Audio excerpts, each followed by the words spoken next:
On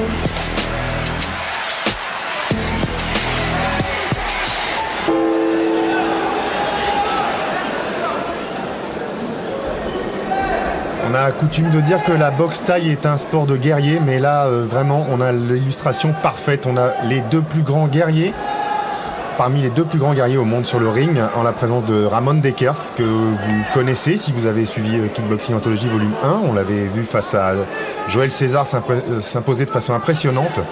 En face de lui, le français Joe Prestia, surnommé le guerrier. Les deux ont la particularité d'avoir boxé beaucoup en Thaïlande et ils se sont fait une réputation très solide là-bas. C'est sûr que tous les deux sont des bons techniciens, mais quand on évoque leur nom, quand on les a vus sur le ring, souvent, effectivement, le mot qui vient d'abord à l'esprit, c'est guerrier, c'est combattant, c'est farouche, c'est valeureux, ce sont des garçons qui ne cèdent jamais, qui se battent, qui vont au bout de leur force. Et ce combat-là va évidemment être spectaculaire, il ne peut pas en être autrement.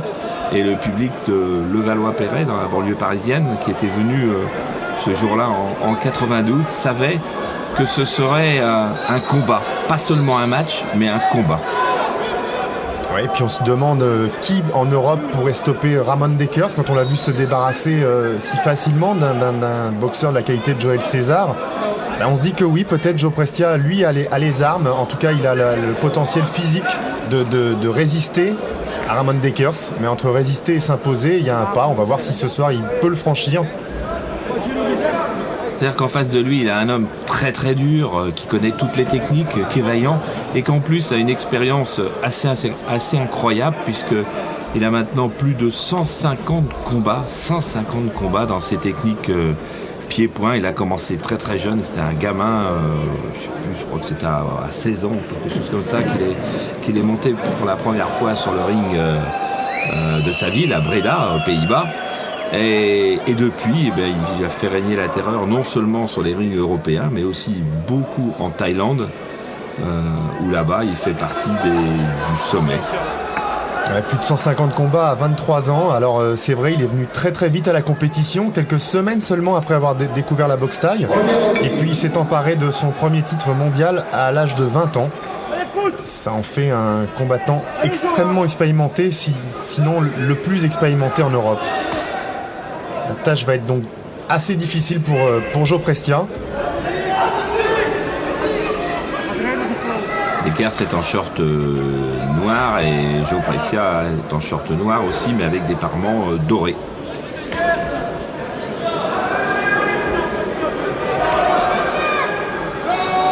Prestia, les grands rendez-vous, il en a lui aussi l'habitude. Il en a eu face à Samsung, c'était en 90. Il a pris le titre par KO. C'était à Paris. Et puis après, il y a eu la revanche. Là, il a cédé au point. Ça s'est passé dans sa ville, à Valenciennes, puisqu'il habite Valenciennes depuis l'âge de 10 ans. Tout en étant né en Sicile, parce qu'il a fait un long voyage du sud au nord. Je ne sais pas si ça l'a endurci, mais en tous les cas, il a le cœur et les valeurs morales des nordistes, des combattants nordistes qu'on rencontre souvent en boxe anglaise ou dans beaucoup de sports.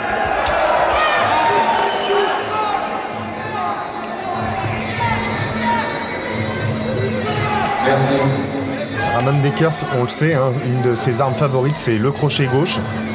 Il va donc falloir extrêmement se méfier de son côté droit. C'est ce que fait Prestia d'ailleurs. Il est prudent, il est bien organisé, il a les mains hautes. Il lance ses pieds avec modération, sans prendre trop de risques, sans s'exposer. Alors celui qui s'expose effectivement contre Dekers, très souvent ne finit pas le match. Ramon Dekers, c'est un véritable rouleau compresseur. Et lorsque la machine est lancée, il est quasiment impossible de l'enrayer. Il faut donc surtout pas que Joe Prestia se laisse emmener dans le rouge. Ramon Dekers qui auparavant a affronté Orono la même année, et puis l'année précédente, il il a rencontré pas mal de Thaïlandais, Vanish, Koban, Sangtien Noy, Sakmongkol. Oh, et voilà la première ouverture trouvée par Dekers avec ce direct du gauche. Et attention parce que Ramon Dekers est un excellent finisseur. Ouais, parce que l'arbitre n'a pas compté Brescia, il n'a pas forcément rendu service parce que Dekers sait très bien qu'il a touché lui. Et il est parti en accélération. Ah, mais Brescia ne s'en laisse pas compter, lui aussi a décidé apparemment de durcir le combat. Ah, voilà, si Joey Brescia avait des doutes sur la qualité de son adversaire, il sait maintenant. Respire doucement. Arrête ta jambe droite. Super bien. T'as vu ce qu'il a fait? Méfie-toi de sa jambe avant. Méfie-toi, ça vient de ta droite. Il faut bien lever ton poing droit. Récupère, respire bien. Respire. Donne le subside. Donne l'installation du tableur. En sortie, couche, mets-lui des low-kicks, ça marche cette fois. Et même dans le coin, c'est pas facile d'être lucide. Hein. Dans le coin, on lui dit de se méfier de sa jambe avant. C'est un lapsus au lieu de se méfier de son poing avant. Mais effectivement, il faut lever la main droite du côté de Brescia. Enfin, il le sait. Joe Brescia est un boxeur extrêmement intelligent, complet, qui sait s'adapter à ses adversaires. Il a vu où était le danger. Et effectivement, ça dans son coin, on a été très technique là pour lui dire il faudrait qu'il shoot plus avec sa jambe droite Brescia pour laminer un petit peu Dekers. Oh, quelle épreuve d'intimidation. Ah, mais vous voyez, Ramon Dekers change de garde aussi, il se met parfois en gaucher.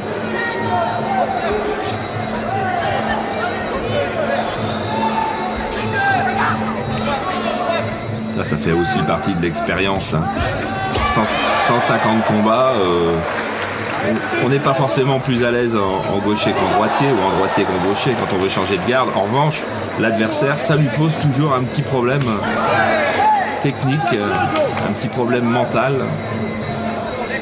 Plus de 150 combats, hein, c'est la plupart disputés en Thaïlande, dans des endroits comme le Lumpini Stadium ou le Rajadamnern. Et puis, il faut bien le dire, hein, la plupart de ces victoires, elles ont été acquises par KO, alors que ces défaites, il les a plutôt concédées au point. C'est un dieu vivant en Thaïlande, Ramon Dekers. C'est le premier occidental à être considéré comme ça, et un des seuls d'ailleurs.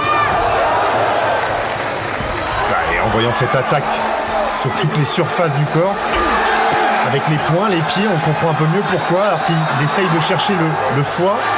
Ouais, voilà, il désaxe. Et Joe Brescia qui sourit, vraiment, c'est deux hommes très très durs. Et qui réagit, c'est absolument incroyable qu'il ait la force, je dirais pas la lucidité parce que tout n'est pas parfaitement fait, mais alors le courage, le cœur d'aller lui aussi chercher le combat. Et d'aller lui aussi chercher le foie.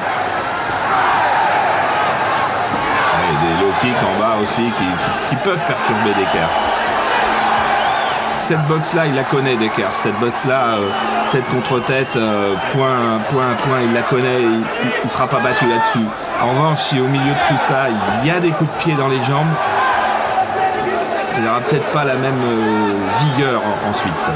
Et puis c'est peut-être un moyen aussi pour Joe Brescia de le faire douter, parce que c'est vrai que beaucoup seraient déjà tombés après avoir subi l'attaque que Ramon Dekers a déployée tout à l'heure. Joe Brescia, il est encore là pour la réplique, et puis il fait même un peu plus que répliquer.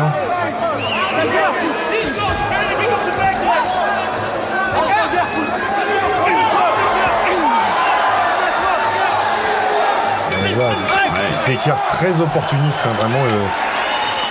Dès qu'il y a un trou dans la garde, il est exploité. Et là, il a su ajouter à sa panoplie les coups de genoux. Et les deux coups de genoux en fin de reprise ont fait très mal à Brescia.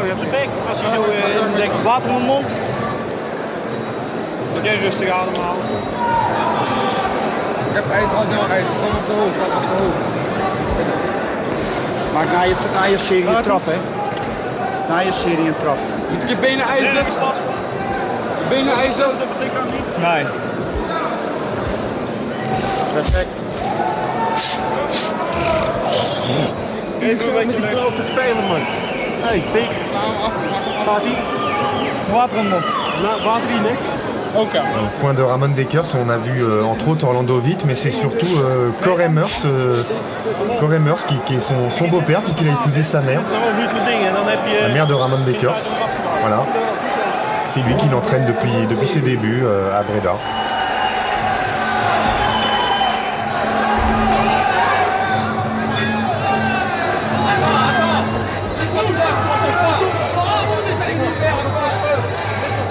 Un petit peu plus mobile, Brescia à l'attaque de cette troisième reprise, pas resté dans l'axe des attaques du Néerlandais.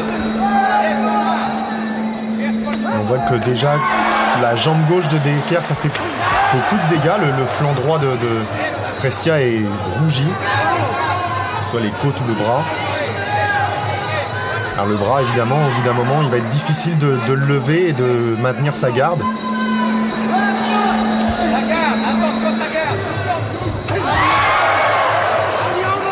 Il n'y a pas le même impact dans les coups de pied de Dekers.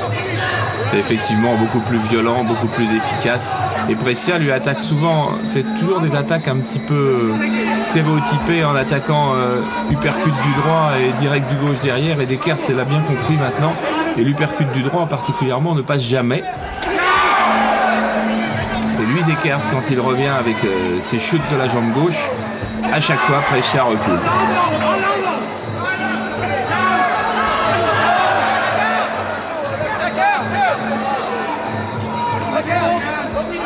Je vous rappelle qu'on est en boxe taille, hein. Cette fois c'est 5 reprises de 3 minutes. Les coups de genoux sont autorisés, les saisies, les projections et puis évidemment les coups de pied dans les jambes.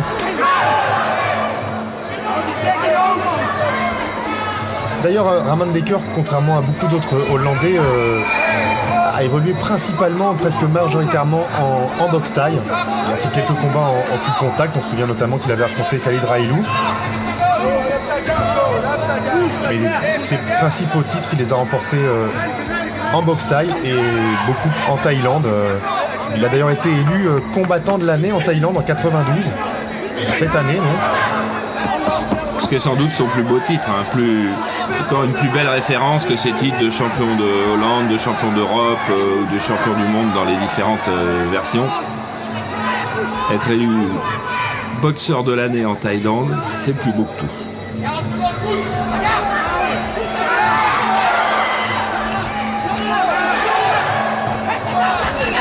Il est en train de durcir maintenant, il monte en niveau. Il faut que Joe Prestia résiste.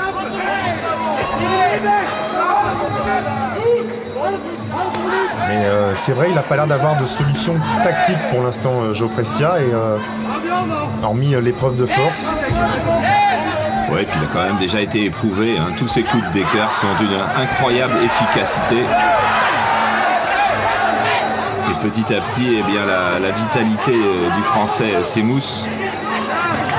Regardez comme même ses coups des deux mains sont beaucoup moins rapides, donc beaucoup moins efficaces. Il n'attaque même quasiment plus avec son uppercut. Physiquement, l'affaire est rude. Tu as gagné les 2 premiers, il faut que tu en gagnes encore un. D'accord? Alors fais attention, tu n'as pas de garde. T'as beau me dire que tu récupères, ta garde elle est inexistante. Il faut que tu me lèves cette garde. Il faut éviter de prendre des coups sur la tête. Est-ce que tu comprends? Tu m'entends bien quand même? Bon. Bloc, ne laisse pas. Tu donnes encore un round et puis c'est bon. Il te reste plus que 6 minutes de combat. Pas un beau round maintenant là? Allez. Au début, récupère au début du round et après on y va. José Hernandez dans le coin de Joe Prestia qui lui dit, qui lui voit les 2 premiers rounds acquis par son élève. J'en suis pas aussi sûr. Bon, mais lui non plus d'ailleurs. Ça fait partie de ce qu'il faut pour remonter son boxeur, pour lui donner du tonus, que surtout moralement il soit là. Parce que si moralement il pense qu'il est loin derrière, comment résister à l'orage qui s'annonce, hein? Et puis loin derrière, c'est peut-être pas non plus le cas, mais en tout cas il n'est pas en avance. Et surtout, combien de temps physiquement il va pouvoir résister alors que là, Ramon Dekers a essayé de placer un coup de coude.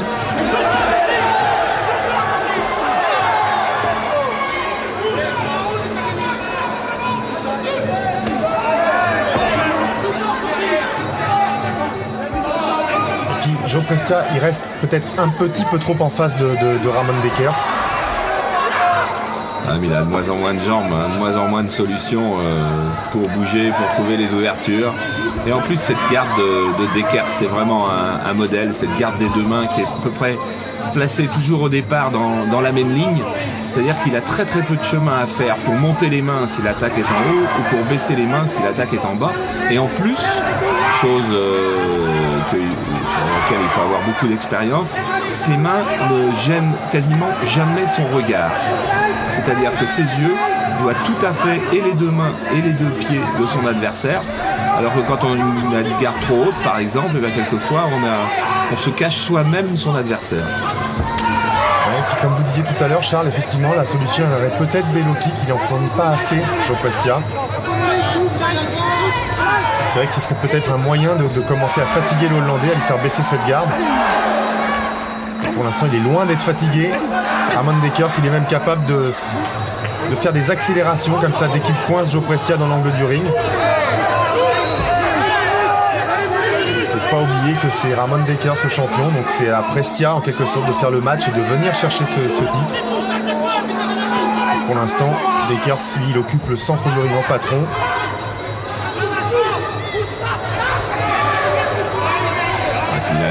Il alterne toutes les techniques. Quand il trouve une ouverture, automatiquement il exploite, que ce soit par un coup de genou, que ce soit par un coup de pied, que ce soit avec ses poings. Et là, il en est même au point de narguer Joe Prestia. Vraiment, mentalement, il est très très fort, ce Hollandais. On sent la force de percussion dans chacun de ses coups, la détermination, la rage qu'il y met.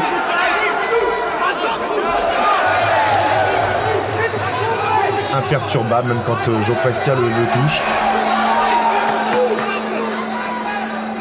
Et pourtant, c'est extraordinaire pour l'instant ce que fait Joe Prestia, parce qu'il n'y en a vraiment pas beaucoup, aussi bien en Europe que dans le monde, qui seraient capables de tenir. On en est à la fin du 4e round. Ça commence à être long. Ouais, d'ailleurs, son retour dans le coin s'est fait un peu plus difficile avec... Il faut que tu gagnes le dernier round pour gagner. Serviette. Il faut que tu me gagnes le dernier round, ça ne va pas. Qu'est-ce qui se passe? Dis-moi ce qui se passe. Respire.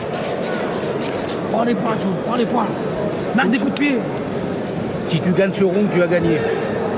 Faut que tu marques des points, tu sais, Joe, avec les pieds. Si tu gagnes ce round, tu as gagné. Donc la vaseline, la serviette. Serviette. C'est dernier, fais-toi plaisir. Baisse pas la tête. Serviette. D'accord, accroche-le, il baisse la tête, accroche-le. D'accord?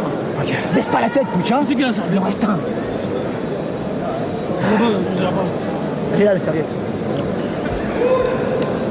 Dernier. Bouge, travaille les points, Joe. Ne travaille pas que tes points. Ne travaille pas que tes points. Les jambes, il faut le cartonner avec les jambes. Il faut lui faire mal maintenant. Est-ce que tu es capable maintenant d'y aller ou pas? Ou est-ce que ça manque de conditions? Tu me le dis. Tu me le dis pour que j'évite de crier. Allez, il faut marquer des points. Oui, c'est le dernier. Il faut que tu marques des points.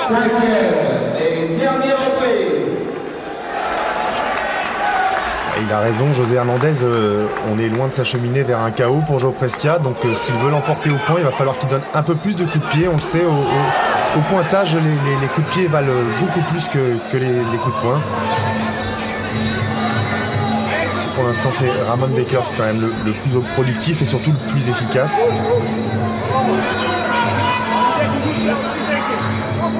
Ouais, je crois que chez déjà, Joe Prestia fait la limite devant le Ramon Dekers que l'on voit aujourd'hui, qui est un grand Ramon Dekers, parce qu'il ne faut pas se tromper aussi, on n'est pas toujours à son top, mais Dekers, il est au top. Aujourd'hui, il fait tout très bien. Déjà, tenir la limite va être un bon résultat. C'est vrai qu'on peut toujours espérer un retournement de situation, mais pour le moment, le dominateur, c'est Dekers. Et puis on aimerait, parce que c'est vrai, même si on apprécie énormément Ramon Dekers, c'est quand même un Français de plus qui va échouer si la solution n'arrive pas avant la fin de ce round.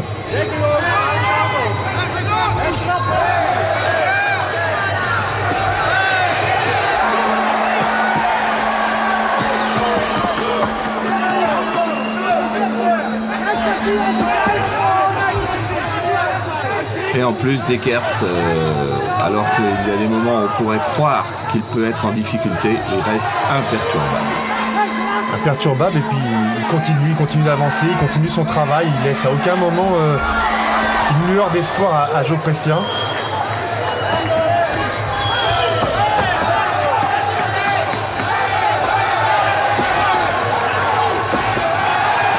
Garcia qui continue sur le même schéma tactique hein, depuis le début de la rencontre. Il a pas changé. C'est aussi son tempérament. Hein. Joe Prestia, il est vraiment connu, il est reconnu, réputé pour ça. Il a un cœur énorme, aussi bien dans la vie que sur le ring. Mais ça ne risque de ne pas être suffisant. Imperturbable, Ramon Baker, là, sur les coups. Ouais, mais il fait un beau dernier round quand même, Prestia. Il fait un très très beau dernier round, peut-être même le meilleur des 5, parce que là, il trouve un petit peu d'ouverture. Il y a aussi Dekers qui sait que sans doute il n'y a plus assez de punch en face pour être mis en difficulté.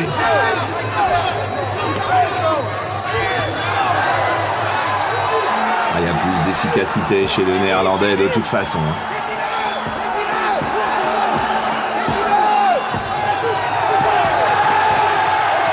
Ouais, c'est vraiment à toi, à moi.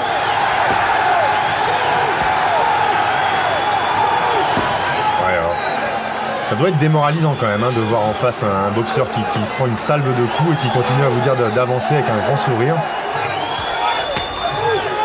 Attention là au coup de genou. Il est un peu penché, il baisse la tête Joe Prestia, il faut qu'il fasse attention à ne pas se faire contrer en coup de genou. Ouais, mais c'est fantastique quand même que dans ces 3 dernières minutes, il ait trouvé autant de ressources pour venir gagner cette dernière reprise de toute façon et mettre un petit peu Dekers en difficulté et montrer aussi l'immensité de son talent. Il méritait bien d'affronter Ramon Dekers parce que c'est un honneur d'affronter Ramon Dekers. Il méritera même peut-être une revanche. On va attendre évidemment la décision. Il peut y avoir une surprise, mais a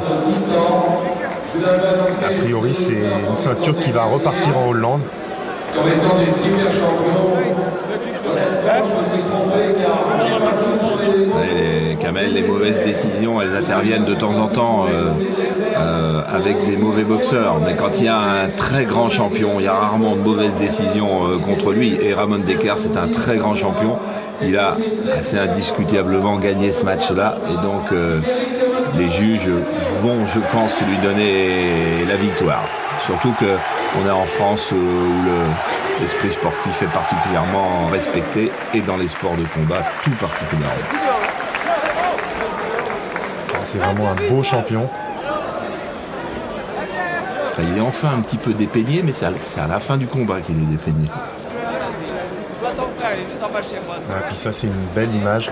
Vraiment, ça a été un combat très disputé, en même temps très propre. Pas d'intervention de l'arbitre, c'est la boxe taille comme on l'aime. Et puis évidemment, quand ça se termine comme ça, 2 boxeurs côte à côte, après s'être livré une guerre, tout sourire. Et là, il retrouve son visage d'enfant, Ramon Dekers.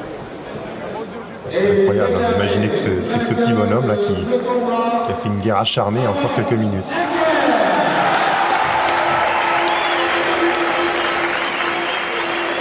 De très très beaux combattants.